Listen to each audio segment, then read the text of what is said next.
আসসালামু আলাইকুম। আজকে আমি আপনাদের বেতো শাকটা কিভাবে খুব সহজে ভাজি করা যায় সেটাই করে দেখাবো।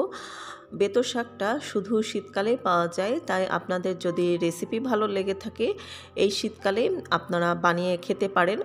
তো চলুন কথা না বাড়িয়ে আমরা মূল রেসিপিতে চলে যাই। এই শাকের গোড়ার অংশটুকু শক্ত, তাই আমি ডগার নরম অংশটুকু এবং পাতাগুলো বেছে নিচ্ছি। নেয়ার পরে আমি পানি দিয়ে খুব ভালো মতো করে ধুয়ে নিব। ধুয়ে নেওয়ার পরে আমি কুচি কুচি করে কেটে নেব যতটা সম্ভব।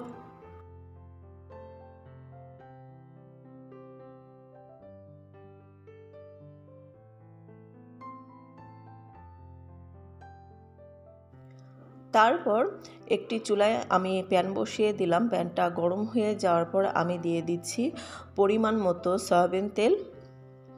তেলটা গরম হয়ে যাওয়ার পরে আমি দিয়ে দিলাম রসুন কুচি, আর তারপর দিয়ে দিলাম পেঁয়াজ কুচি। পেঁয়াজ এবং রসুনটা এখন আমি ব্রাউন কালার করে ভেজে নিব।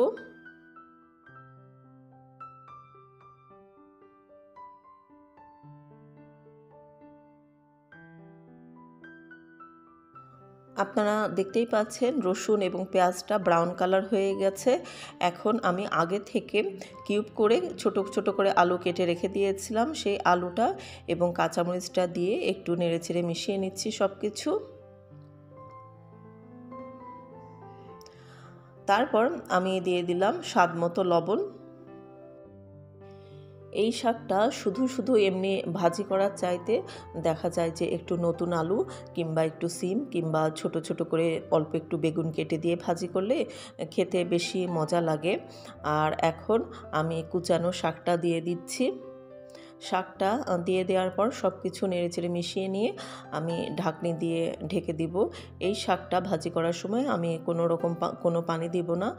শাক থেকে যে পানিটা বের হবে এই পানিতে আমার আলুটা পুরোপুরি সিদ্ধ হয়ে যাবে।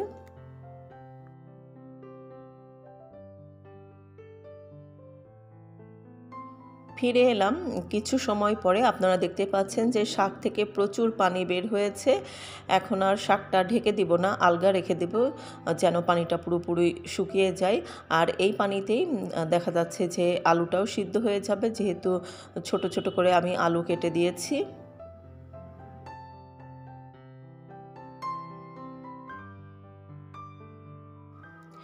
শাকের মধ্যে যে পানিটা ছিল পানিটা পুরোপুরি শুকিয়ে গেছে। এখন সার্ভ করার পালা।